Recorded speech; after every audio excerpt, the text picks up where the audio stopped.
के चुनाव में अम्बेडकराइट पार्टी ऑफ इंडिया की तरफ से जो अधिकृत उम्मीदवार योगिता दिवाकर उराड़े मैडम प्रभाग नंबर 17 से यहाँ अधिकृत उम्मीदवार हैं। आप सब जानते हैं कि पूरे महाराष्ट्र में जो है वो नगर परिषद के चुनाव कई जगह हो रहे हैं। सावली में ये चुनाव जो है, ये चुनाव में जो है वो योगिता मैडम जो है उराड़े मैडम हमारी अधिकृत उम्मीदवार हैं। और हर चुनाव महत्वपूर्ण होता है, छोटा हो या बड़ा हो। बड़े चुनाव में हमारा ध्यान ज़्यादा होता है, लोकसभा का हो विधानसभा का हो तो थोड़ा ध्यान ज़्यादा हो जाता है। छोटे चुनाव यदि हो तो ध्यान कम हो जाता है। लेकिन एपीआई के लिए हर चुनाव महत्वपूर्ण होता है, क्योंकि हमारा ये मानना है कि लोकतंत्र में बगैर रिप्रेजेंटेशन के जो है वो लोकतंत्र पूरा नहीं होता। और किसी भी पॉलिटिकल पार्टी को यदि अपनी नीति को देश में समझाना है, देश के लोगों के लिए यदि काम करना है तो उसे चुनाव से होकर ही गुजरना होता है। और इसलिए हम हर छोटे बड़े चुनाव को सीरियसली ले लेते हैं। क्योंकि मेरा शेड्यूल थोड़ा इस बीच में फ्री था, बाकी स्टेट्स के शेड्यूल में से कुछ समय मिल गया और पॉसिबल हुआ आने के लिए, तो आप लोगों ने मुझे बड़े प्यार से कहा कि सर चुनाव है तो क्या आप आ सकते हैं। तो मैंने कहा कि मैं ज़रूर आप लोगों के बीच में आऊँगा, और अगर एक दिन मैं आप लोगों के बीच आकर कुछ बातें बोल सकूं तो ज़्यादा महत्वपूर्ण रहेगा। और रगारी सर ने आपको पार्टी के विषय में बहुत कुछ मुझे लगता है पहले बताया है। वो हमारे स्टेट एग्जीक्यूटिव कमेटी में ऑफिस बेरर है, यहाँ के पार्लियामेंट के कोऑर्डिनेटर हैं नीतीश डोंगरे जी है, वो पार्लियामेंट के इंचार्ज हैं। सिंधेवाही के हमारे जो है वो यहाँ के अध्यक्ष बैठे हुए उराड़े सर है, वो भी हमारे ऑफिस बेरर हैं ज़िले में। और ये चुनाव आप लोगों के लिए क्यों महत्वपूर्ण है ये मैं आपको बताना चाहता हूँ।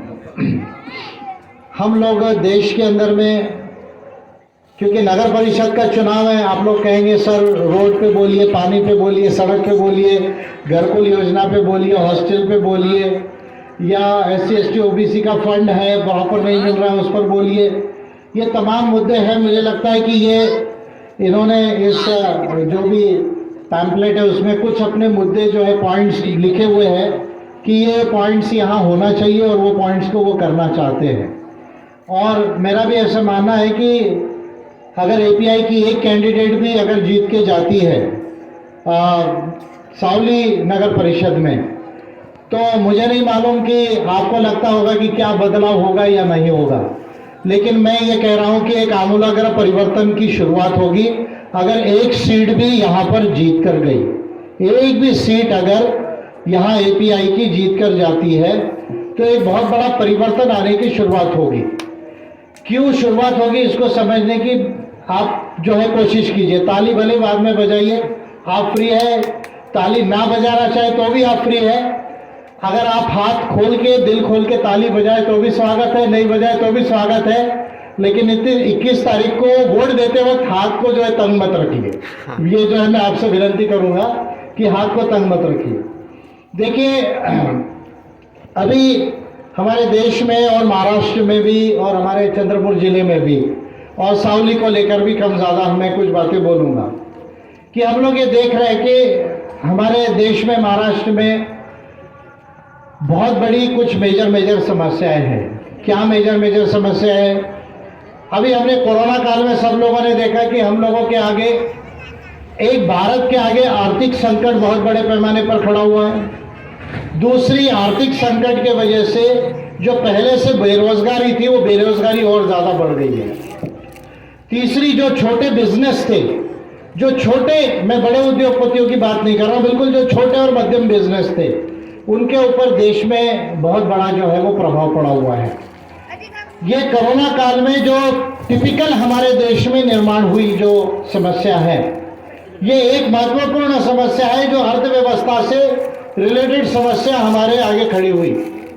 और शायद भारत के लोगों ने इस बात पर ध्यान दिया या नहीं दिया, लेकिन अभिजीत बैनर्जी जो नोबेल लॉरेट है, जिनको पिछले साल नोबेल प्राइज मिला इकोनॉमिक्स में, दोनों हस्बैंड वाइफ को जो है, ड्यूफ्लो एंड बैनर्जी को जो नोबेल प्राइज मिला, उन्होंने हाल ही में 10 दिन पहले पूरे देश का ध्यान इस बात की तरफ लाया कि भारत जो है वो बहुत बड़ी गहन आर्थिक समस्या से जो है वो यहाँ पर अभी गुजर रहा है और इसको हमें फेस कर कर आगे जाना पड़ेगा। एक महत्वपूर्ण बात है। दूसरी तरफ हमने देखा कि देश के किसानों को एक साल लगभग ठंडी में और बारिश में और कड़कड़ाती धूप में जो है, कड़कड़ाती ठंड में और बड़ी गहरी धूप में और बारिश में जो है बैठना पड़ा, केवल अपनी देश की सरकार को और संसद को यह समझाने के लिए कि जो कृषि के कानून आप लोगों ने बनाए, वो कृषि के कानूनों में देश के किसानों के लिए जो प्रोविजन होने चाहिए, जैसे फॉर एग्जांपल एक अच्छा भाव किसानों को मिलना चाहिए, या अगर मान लीजिए कोई उसका एग्रीकल्चरल प्रोडक्शन हो रहा है, अगर एग्रीकल्चरल, आइए मैडम बैठिए, अगर एग्रीकल्चरल, ये बैग हटा दीजिए, बैठिए मैडम, अगर एग्रीकल्चरल, मैडम का नाम बताएंगे आप, उरानी जी मैडम, अच्छा मेश्राम मैडम भी आए हैं इधर में, उनका स्वागत कीजिए, वो भी आए हुए इधर स्टेज के ऊपर में जो है, तो उनका स्वागत कीजिए। मुझे लगता है पार्टी कोई भी हो, लेकिन आप खड़े हुए आपस में मिलजुल कर कुछ कर रहे हैं, तो ये भी एक अच्छा संकेत है। लोग बार बार कहते थे कि सर आप कुछ मिलके क्यों नहीं करते, मिलके क्यों नहीं करते, तो चलो इसकी शुरुआत सावली से हो रही है, एक अच्छी बात है, तो कम से कम जो है इसका कुछ अच्छा रिजल्ट आ जाएगा। उनको ये कर लीजिए, मैडम का पूरा 16 नंबर से मैडम खड़े हुए हैं, बराबर, हाँ, हाथी से खड़े हुए हैं। आप लोगों का अघोषित अलायंस है आप लोगों का आपस में, तो इसका मैं स्वागत करता हूँ। आप मिलजुल के अगर जीतते हैं और अच्छा काम करते हैं सावली के लिए, तो ये बहुत अच्छी बात है, इसमें कोई भी बुरी बात नहीं, ऐसी चीज़ों का स्वागत करना चाहिए। पार्टी कोई भी हो, नीति और जनता और देश महत्वपूर्ण होता है, इस बात को मैं समझ गया हूँ लोकतंत्र के अंदर। पार्टी कोई भी हो, नीति, जनता और देश महत्वपूर्ण होता है, और ये चीज़ों को ध्यान में रख के जो भी अच्छा काम करे वो स्वागत योग्य है। लोकतंत्र में एक पार्टी कभी भी नहीं रहेगी, एक से ज़्यादा पार्टियां रहेगी, ये होने ही वाला है, लेकिन इम्पॉर्टेंट है कि नीति सही होना चाहिए, लोगों के लिए काम सही होना चाहिए। तो दूसरे तरफ मैं ये कह रहा था कि किसानों को एक साल अपनी सरकार को और संसद को समझाने के लिए बैठना पड़ा कि भाई जो आपने कानून बनाए वो कानून जो है हमारे देश के लिए, के किसानों के लिए जो है वो ठीक नहीं है। सेकंड एक इम्पॉर्टेंट पॉइंट हम लोग देख रहे हैं। तीसरी बात हम लोग बार बार देखते हैं कि देश की जो बीजेपी जैसी जो पार्टीज है, वो बीजेपी जैसी पार्टीज एक तरफ हिंदुत्व का बहुत बड़ा जो है वो उहापोह करती है, एक तरफ तो बड़े बड़े रोड्स और प्रोजेक्ट्स की बात करती है, चलो ठीक है उसके विषय में तो हम समझ सकते हैं, लेकिन दूसरे तरफ कहीं ना कहीं धर्म के आधार पर, जाति के आधार पर राजनीति करने का प्रयास करती है। मैं समझता हूं कि एक नया तीसरा फैक्टर हमको देश में देखने को मिल रहा है। चौथी टिपिकल कुछ समस्याएं निर्माण होकर आ रही है, जैसे हम इन चुनाव में देख रहे हैं कि ओबीसी का आरक्षण जो है वो सुप्रीम कोर्ट ने कैंसिल किया।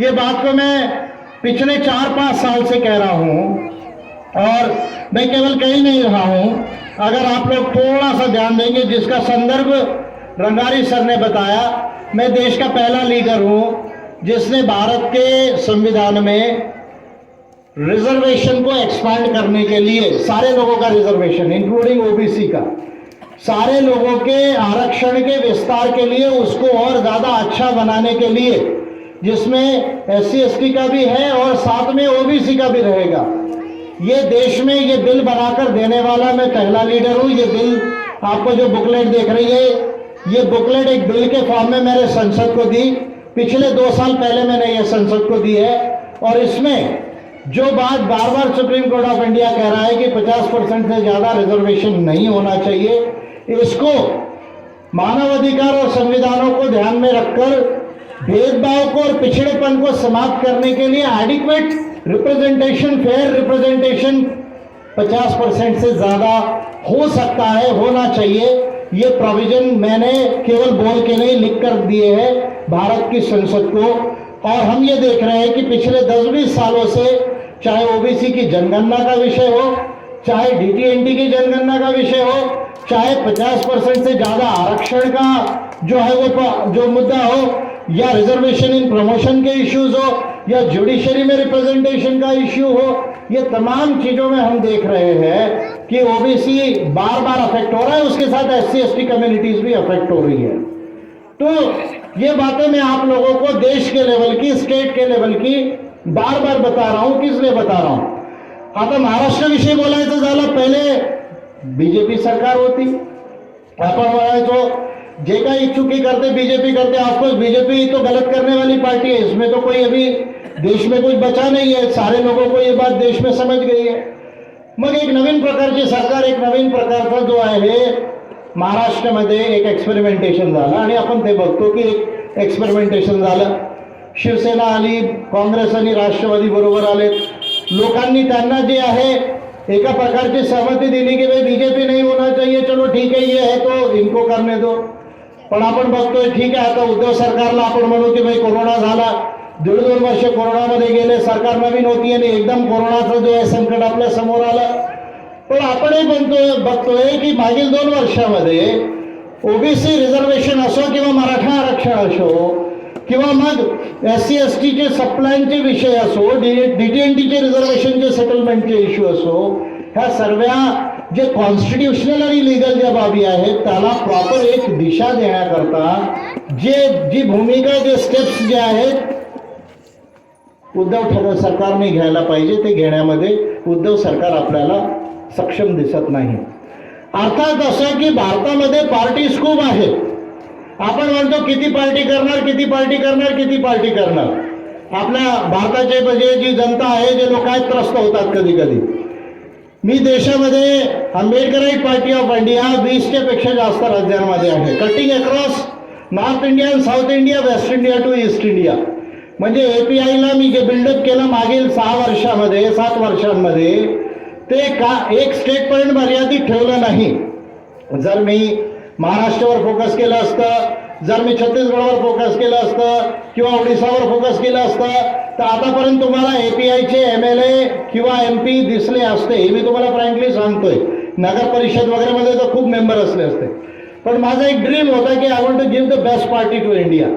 एक अशी पार्टी जी सायन्सच्या आधारावर असेल, एक अशी पार्टी जी मानवताच्या आधारावर असेल, एक अशी पार्टी जी मानव अधिकाराच्या आधारावर असेल, एक अशी पार्टी जिला सायंटिफिक सोल्युशन्स पॉलिसी बेसवर माहिती असतील, मग ते कोणतेच प्रॉब्लेम असो, ते आपले एज्युकेशनल पॉलिसी असो, एग्रीकल्चरल पॉलिसी असो किंवा ती लेबर पॉलिसी असो किंवा इकॉनॉमिक पॉलिसी असो, की ती आपली जी आहे जेंडर पॉलिसी म्हणजे महिलांची पॉलिसी असो किंवा ती एन्व्हायरमेंटल पॉलिसी असो किंवा ती ट्रायबलसाठी जंगलांमध्ये 5th शेड्यूल, 6th शेड्यूल, पेसा लॉ आणि बाकी पॉलिसीज असोत किंवा रिझर्वेशनच्या पॉलिसीज असोत किंवा इंटरनॅशनल रिलेशन्स आणि फॉरेन पॉलिसीज असो। म्हणजे आपल्या गावापासनं ॲग्रिकल्चरल पॉलिसी पासनं, लेबर आणि इकॉनॉमिक पॉलिसीज पासनं तर फॉरेन पॉलिसी पर्यंत जे सायंटिफिक सोल्युशन देऊ शकेल अशा पार्टीचं निर्माण करायचं। फक्त जाती धर्माच्या आधारावर फक्त जो राजकारण करेल अशा पार्टी ऑलरेडी देशामध्ये आहेत, तशी आणखी एक पार्टी देऊन भारताचा उद्धार होणार नाही, डेव्हलपमेंट होणार नाही। म्हणून मी एपीआयला 20 राज्यांमध्ये ह्या गोष्टींना बघून जे आहे ते डेव्हलप करण्याचा प्रयत्न केला। आणि मी तुम्हाला सिरियसली सांगतोय, कारण मी 2014 पासनं कंटिन्युअसली एपीआयच्या फॉर्मेशन नंतर 14 पासनं कंटिन्युअसली इलेक्शन कंडक्ट करतोय। लोकसभाचे इलेक्शन्स मागच्या निवडणुकीमध्ये 18 राज्यांमध्ये लगभग 80 सीट्स लोकसभाच्या एपीआयच्या होत्या, त्याच्यावर आम्ही इलेक्शन्स कंडक्ट केले। केरला स्टेट असो, तामिळनाडू स्टेट असो, कर्नाटक स्टेट असो, गोवा स्टेट असो, तेलंगणा असो, ओडिसा असो, छत्तीसगड असो, झारखंड असो, बिहार असो, राजस्थान असो, मध्य प्रदेश असो, छत्तीसगड असो किंवा महाराष्ट्र असो, पंजाब असो, ह्या स्टेट्समध्ये आम्ही असेंब्ली इलेक्शन्समध्ये लिमिटेड वेमध्ये कंडक्ट केला। आता ही निवडणूक होणार आहे यूपीमध्ये, आम्ही लिमिटेड वेमध्ये जाणार तिथे। आम्हाला माहिती आहे कसं इलेक्शन कंडक्ट करायचं। मी तुम्हाला एक सिक्रेट सांगतो। काय सिक्रेट आहे भारतामध्ये? तुम्ही म्हणता किती पार्टी किती पार्टी किती पार्टी, तुम्ही जेव्हा निवडणुकीचा वेळ येतो, जेव्हा वोट देण्याचा वेळ येतो, तेव्हा तुम्ही डिसिजनमध्ये कुठे ना कुठे कन्फ्यूज होता. हे मला माहिती आहे, नेहमी असं होतं. पण भारतामध्ये किती पार्टी पेपरवर असल्या, पण लोकसभाचा निवडणूक सिरियसली कंटेस्ट करणाऱ्या फक्त 50 पार्टीज आहेत. केवल 50 पार्टियां ऐसी है देश में जो लोकसभा का चुनाव सीरियसली कंडक्ट करती है. और अगर हम स्टेट लेवल का चुनाव पकड़ ले तो और 50 को मिला लो, यानी भारत में 100 पार्टियों से ज्यादा पार्टियां ये एक्चुअली सीरियस पार्टीज नहीं है. अभी आप मुझे पूछेंगे कि इन पार्टीज में कौन सी पार्टीज है जिनको देश के विषय में ये तमाम प्रॉब्लम्स को सॉल्व करने की समझ है? क्या बीजेपी है? नहीं. क्या कांग्रेस है? मेरा आंसर है नहीं. क्या आप फिर मुझे पूछोगे कि ममता बनर्जी है? मैं कहूंगा नहीं. आप पूछोगे केजरीवाल को आता है? मैं कहूंगा नहीं. आप पूछोगे शिवसेना को आता है? मैं कहूंगा नहीं. आप कहोगे राष्ट्रवादी को आता है? मैं कहूंगा नहीं. देश को पूरी तरह बदलकर 10 सालों के अंदर इंडिया को अमेरिका चाइना के बराबर, मैं उनसे आगे नहीं कह रहा हूं, लेकिन अमेरिका चाइना के बराबर भारत को 10 साल में लाया जा सकता है. ये बात मैं केवल कह नहीं रहा हूं, इसको लिखकर हमने डिक्लेयर किया. ये उसकी पॉलिसीज है. ये पॉलिसी लिखकर डिक्लेयर करने वाली पहली पार्टी देश की ये जो है वो अम्बेडकराइट पार्टी ऑफ इंडिया है. ये मैं आपको ओपनली दिख रहा हूं और मैं आपको इसके बेस पे कह रहा हूं. मुझे पूरे देश में लोग पहचानते हैं. आप टेलीविजन में नहीं देखते होंगे, वो बात अलग है, लेकिन भारत के हर पॉलिटिकल पार्टी का लीडर मुझे पहचानता है. पूरे देश में मुझे पहचानते हैं. आज तक इस पॉलिसी के ऊपर मुझे एक भी लीडर देश में चैलेंज नहीं कर सका कि भाई सर इस पॉलिसी में ये कम है, ये ज्यादा है, आपको ये पॉलिसी ऐसे करेक्ट करना है या ऐसा करेक्ट नहीं करना है. ऑफकोर्स वो करेंगे तो मैं उनसे डिस्कस करके, मैं I am very open minded person, पर आज तक मुझसे कोई इस पर डिस्कस नहीं कर सका. दूसरी महत्वपूर्ण बात, भारत की संसद को 16 बिल बनाकर मैंने दिए. 16 बिल मैं कह रहा हूं, बिल यानी जो कानून बनता है उसकी बात मैं कर रहा हूं. एक प्रस्तावना नहीं, आप जैसे पिटीशन देते ना कलेक्टर को, वो कलेक्टर को देने वाली नहीं बात कर रहा हूं.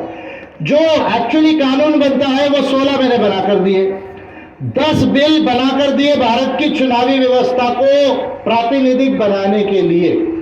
भारत की चुनावी व्यवस्था प्रातिनिधिक नहीं है, आज का संबंध नहीं है. मैं किसी दिन डिटेल में इस पर बोलूंगा कि आज देश में हम देखते हैं कि क्यों अच्छे लोग चुनकर नहीं जा रहे, गरीब लोग चुनकर क्यों नहीं जा रहे. इसके पीछे एक कारण है कि भारत की इलेक्टोरल सिस्टम जो है वो डिफेक्टिव है, नॉन रिप्रेजेंटेटिव है. तो 10 बिल मैंने भारत के अंदर सबसे पहले बना कर दिए. आपको रिजल्ट पूछेंगे, सर रिजल्ट क्या हुआ? मैं आपको शॉर्ट रिजल्ट बताता हूं. मैं पहला लीडर हूं जिसने 1500 एमपी होने चाहिए लोकसभा में और लगभग 750 एमपी होने चाहिए राज्यसभा में. इसका कैलकुलेशन करके दिया स्टेट वाइज, और वो भी प्रोपोर्शनल रिप्रेजेंटेशन सिस्टम में दिया और एफपीटीपी के मिक्स सिस्टम में दिया. नतीजा क्या हुआ? नई संसद बन रही है, 888 सांसद होने वाले हैं, 888 सांसद होने वाले हैं. 2029 या 2034 का जो चुनाव होगा उस समय देश में 888 एमपी लोकसभा में होंगे. जब भी वो हो जाएंगे, आज का मेरा सावली का नगर परिषद का भाषण याद रखना. उस दिन याद कर लेना कि अगर ये 888 सांसद हुए तो वो विजय मानकर के वजह से हुए, एपीआई के वजह से देश में हुए. ये आपको 29 की न्यूज में पहले से बता रहा हूं. 2 बिल दिए मैंने रिजर्वेशन को और मजबूत करने के लिए, उसको विस्तार के लिए. 2 बिल दिए मानव अधिकारों को, तमाम देश के लोगों के मानव अधिकारों को संविधान में लाने के लिए. 2 बिल दिए आदिवासियों के, दूसरी पीढ़ियों के, जल जमीन जंगल के जो है और संस्कृति और स्वयं शासन के, स्वयं पहचान के अधिकारों को संविधान में लाने के लिए. ऐसे 16 बिल्स दिए.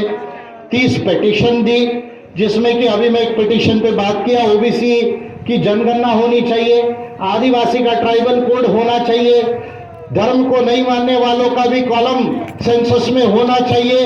ये तमाम पिटीशंस मैं देने वाला इंडिया में पहला लीडर हूं. 2019 से इस पे काम कर रहा हूं. अगर ओबीसी के लोग मेरी बात सुन रहे होंगे, इस चुनाव में आपको मौका है. चुनाव छोटा है लेकिन याद रखो मेरे पास रिकॉर्ड है. मैंने 2019 से पिटीशन की, ये उस पिटीशन का कॉपी है मेरे हाथ में, इसको आप पढ़ सकते हो। और 4 दिन पहले भारत सरकार की तरफ से मुझे जवाब आया, मोदी गवर्नमेंट 2021 में ओबीसी की जनगणना करने को तैयार नहीं है, नहीं है, नहीं है। ये बात मैं ऑन रिकॉर्ड बता रहा हूं क्योंकि 2019 से मैं उससे झगड़ रहा हूं। रीजन, जितने रीजन उसने बताए वो रीजन सारे मैंने ह्यूमन राइट्स में, कॉन्स्टिट्यूशन, लॉज एंड पॉलिसीज में गलत साबित किए कि ऑन द कॉन्ट्ररी आपको ये सेंसस करना चाहिए ओबीसी का, पर ओबीसी की जनगणना करने को मोदी सरकार तैयार नहीं। It is an official.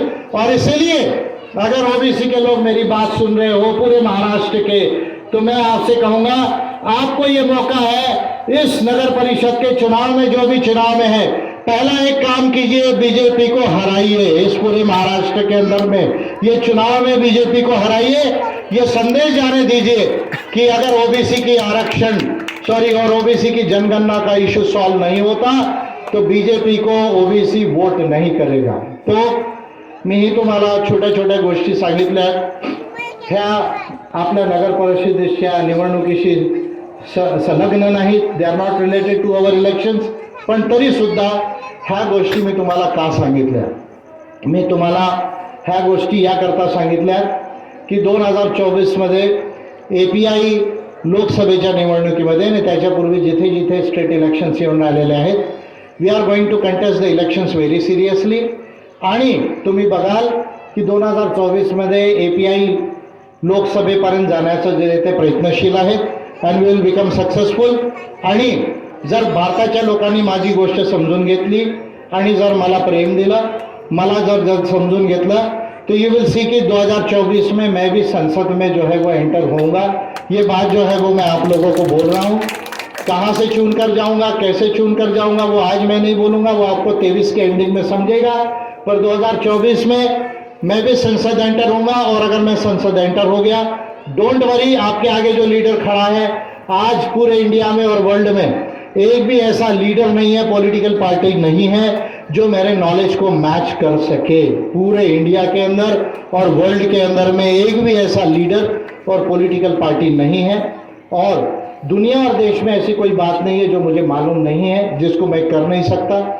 उसके लिए पार्लियामेंट एंटर होना पड़ेगा, उसका तैयारी चल रही है, वो मैं करूँगा। पर मैं आपको इस नगर परिषद के चुनाव के विषय में कह रहा हूँ कि आपकी 17 सीटें, 17 में ओबीसी रिजर्वेशन की जो भी छूट गई होगी अभी, आप कह रहे होंगे कि सर 1 सीटें 2 सीटें हैं, ये 2 महिलाएं बैठी हुई है, 2 अलग पार्टी से है। मैं समझता हूँ ये बहुत करेजियस है, वो भी अपने पार्टी से आई है, उनका भी मैं बड़ा स्वागत करता हूँ। She is a very courageous lady की वो आई स्टेज में, सभा में आई, और 2 महिला 2 अलग पार्टी से जो है वो खड़ी हुई है और आपको अपील कर रही है। क्या अपील कर रही है? कि हमको एक मौका दीजिए। आप क्यों उनको मौका दीजिए? आप उनको इसलिए मौका दीजिए कि वो दोनों महिलाएं पढ़ी लिखी है, समझदार है, वो अच्छा काम करना चाहती है। उन्होंने अपने सामाजिक जीवन में, अपने पब्लिक लाइफ में कुछ ना कुछ काम किया है, वो उसका डिटेल जो है वो आपको ऑलरेडी बताया होगा। और मैं आपको एक बात कह सकता हूँ कि यदि आपने API की एक भी सीट दी और साथ में इनको भी जिताई, अभी साथ में है वो, उनको भी आपको जिताना है, क्योंकि एक नया संदेश जाएगा। क्योंकि लोग कहते हैं सर अलायंस क्यों नहीं करते, अलायंस क्यों नहीं करते, तो एक अलायंस का संदेश भी आप दे सकते हैं इसके माध्यम से। आप जो है अगर एक भी सीट API की जिता के यहाँ से भेजते हैं, तो आप ये समझिए कि ये न्यूज़ केवल सावली तक सीमित नहीं रहेगी। ये न्यूज़ केवल सावली तक सीमित नहीं रहेगी, ये न्यूज़ पूरे महाराष्ट्र में जाएगी कि API की पहली सीट लोकल बॉडी से जिताने वाला सिटी ये सावली है। ये न्यूज़ पूरे महाराष्ट्र में जाएगी। और क्योंकि API पूरे 20 राज्यों में है देश में, ये न्यूज़ पूरे 20 राज्यों में भी जाएगी कि API की जीतने की शुरुआत हुई है। ये आपके आगे एक मौका है, आपको एक अपॉर्चुनिटी, एक चांस है कि आप अपने सद्बुद्धि से अपने वोट का सदुपयोग करके ये सीटों को जिता सकते हैं, जो भी कैंडिडेट्स आपके आगे बैठे हुए हैं। मैं अपने तरफ से इतना कहूँगा, पार्टी की तरफ से इतना कहूँगा, यहाँ मेरे ऑफिस बेरर्स बैठे हुए हैं जिले के, ये बहुत पढ़े लिखे हैं, ये ट्रेनिंग लेवल लोग हैं, इनको समझ है क्या करना है क्या नहीं करना है। आपकी जो भी यहाँ की समस्याएं हैं, मुझे लगता है कि घरकुल की समस्या आपकी बड़ी महत्वपूर्ण है। भूमिहीन लोगों को अभी भी प्लॉट्स नहीं मिले, घरकुल नहीं मिल रहे, ये एक बात मुझे बताई, मुझे लगता है एक महत्वपूर्ण है। दूसरा मुझे बताया गया कि भाई एससी का और एसटी का और ओबीसी का फंड जो प्रपोर्शन में यहाँ आबादी होनी चाहिए उस आबादी के प्रपोर्शन में जो मिलना चाहिए वो नहीं मिल रहा है प्रॉपर ढंग से, उसका डेवलपमेंट पे खर्चा नहीं हो रहा है। ये दूसरी बड़ी समस्या है, यहाँ मुझे बताई गई है। तीसरा यहाँ जो मुझे बताया गया कि हॉस्टल, लड़कियों के हॉस्टल है, लड़कों के हॉस्टल है, इसकी कमी है, ये बात मुझे बताई गई है। चौथी बात, यहाँ अच्छे बड़े एजुकेशनल इंस्टीट्यूशन की, कॉलेज की, यूनिवर्सिटी के अच्छे बड़े कॉलेज की कमी है, ये एक बात मुझे बताई गई है। पांचवी बात ये बताई गई है कि जो इंडस्ट्री का सेंटर होना चाहिए, जैसा मूल में छोटा सेंटर है वैसा सावली के आसपास इंडस्ट्री का सेंटर बने ताकि रोजगार की और व्यापार की संभावना यहाँ पर बढ़े, ये एक महत्वपूर्ण बातें हैं। फिर साफ सफाई का इशू है और इलेक्ट्रिसिटी और वाटर का इशू है। आणि मला कुणी सांगितलं की मच्छरांचाही प्रॉब्लेम सावलीमध्ये आहे, मी म्हणजे थोडं जोखीम करतो पण मच्छराचा पण प्रॉब्लेम जे आहे आणि सावलीमध्ये, आणि मच्छरांचा प्रॉब्लेम चांगले नसतो, डेंग्यू होऊ शकतो आणि जर तुम्हाला डेंग्यू झाला तर खर्च तुमचा होणार, मेडिकल बिल तुमच्यावर येणार। मग काँग्रेस, बीजेपी, शिवसेना असो किंवा राष्ट्रवादी असो, हे पार्टीज डेंग्यू निर्माण करणार आणि आपण आपलं बिल भरणार, हे काही चांगलं आहे का तुम्ही सांगा। आणि जर हे चांगलं नसेल तर एक काम करा, ये पार्टियां भी डेंगू से कुछ कम ज्यादा नहीं है, ये मैं बता रहा हूँ आपको। ये जितनी बीजेपी, कांग्रेस, राष्ट्रवादी है ना, शिवसेना, ये भी डेंगू से कम नहीं है। और भारत का यदि सबसे बड़ा कोरोना है तो वो बीजेपी की सरकार है, मोदी की सरकार है। ये मैं आपको नई टर्मिनोलॉजी दे रहा हूँ। म्हणजे ह्या ज्या सर्व पार्टीज आहेत तुम्हाला जे महाराष्ट्रामध्ये दिसतात ते डेंगू आहेत, आणि भारतामध्ये सर्वात कोरोना सारखं जर कोणी असेल तर ती मोदी गवर्नमेंट है। तर तुम्हाला हे अपॉर्चुनिटी आहे, हम पढ़े लिखे लोग हैं, भारत की सबसे अच्छी पार्टीज है, आपके साथ में है, आपके करीब है। जर सर्व प्रॉब्लेम्स तुम्ही सांगितलेत किंवा आणखी काही प्रॉब्लेम असतील जे मला सांगण्यामध्ये ह्या लोकांनी मेजर सांगितल्या, हे सर्व प्रॉब्लेम्सला हे जे कॅन्डिडेट्स तुमच्या समोर बसलेले आहेत दोन्ही पार्टीचे, हे कॅन्डिडेट्स जे आहेत त्याला सॉल्व करण्यामध्ये पूर्ण प्रयत्न करतील। मी 100% नाही बोलणार, पण ऑनेस्टली जर त्यांनी 70-80% जर प्रयत्न केले तरी ह्या गोष्टी सॉल्व होऊ शकतात। आणि त्याच्यामध्ये जर त्यांना कुठे कॉन्स्टिट्यूशन लॉ किंवा पॉलिसी ॲडमिनिस्ट्रेशनमध्ये काही त्यांना प्रॉब्लेम आली तर उराडे सर इथे आहेत, रंगारी सर आहेत, डोंगरेजी आहेत, आमचे मित्र शेंडेजी इथे आहेत, आमच्या पार्टीचे ऑफिस बेरर शिंदेबाईचे, हे लोक सर्व आणखी समोर पण बसलेले आहेत, त्यांचे नाव मी एकदम घेऊ शकणार नाही। हे लोक त्यांना गाईड करू शकणार आणि तुमच्याकडे हे लोक लक्ष देऊ शकणार, अशी मी आपल्या पार्टीच्या वतीने तुम्हाला हमी देऊ शकतो। याच्यापेक्षा जास्त बोलणं म्हणजे ब्लफिंग होईल। मैं कांग्रेस बीजेपी के लीडर्स की तरह ब्लफिंग नहीं करूंगा कि आपको ये कर देंगे, आपको वो दे देंगे, वो कर देंगे, लेकिन जो डेवलपमेंट इन मॉडल एक छोटे शहरों में होना चाहिए उसमें सुधार लाने का पॉलिसी बेस पर जो है वो प्रयास एपीआई जरूर कर सकती है। और हमारा एक कैंडिडेट भी जाकर आपकी पूरी नगर परिषद को हिला सकता है, इतना कॉन्फिडेंस मुझे है। यहाँ तो एक नहीं, दो कैंडिडेट हमारी है, तो इसलिए आप लोग जो है इनको मौका दीजिए। मैं आप लोगों के बीच में स्पेशली संवाद साधने आया हूँ, आपसे प्यार मोहब्बत से मिलने आया हूँ। पॉलिटिकल लीडर हूँ तो प्रचार का समय है तो सभा तो होगी, पण हे भाषण कमी होतं, तुम्हाला भेटायचं होतं, रूबरू व्हायचं होतं। पुष्कळ लोकांना माहिती नसेल पण सावलीला मी 16 वर्षापूर्वी एक वेळा आलो होतो, ती धावती भेट होती। After 16 years I am coming to Savli. तर 16-17 वर्ष झाले, त्याच्यापूर्वी एक वेळा मी इथे जस्ट धावता थांबलो होतो आणि त्याच्यानंतर मी आलो। मला खूप दिवस झाले, म्हटलं चलो यार फ्री है थोड़ा सा, फिर शेड्यूल आ जाएगा, कोई ये स्टेट जाना है, वो स्टेट जाना है, तो जाना नहीं होगा। तो ये चुनाव के बहाने में आपके बीच में आया और मुझे ऐसा लगता है कि मेरी बातों पर ध्यान देकर आप वोट देंगे। निराश मत कीजिए, अच्छे पार्टियों को, अच्छे नेताओं को और अच्छे कैंडिडेट्स को एक मौका काम करने का दीजिए। ये इतना हक तो लोकतंत्र में हर एक का बनता है। उनको बार बार चुन कर दिया, एक बार कम से कम हमको चुन कर दीजिए, इतनी मैं आपसे विनती करता हूँ। और कृपा करके, हर बार बोलता हूँ, आपको ही नहीं बोल रहा हूँ, पैसा लेके शराब, मुर्गा और भी कुछ चलता है, कृपा करके अपने वोट को जो है वो जाया मत कीजिए। लोकतंत्र में वोट का अधिकार सबसे बड़ा अधिकार होता है।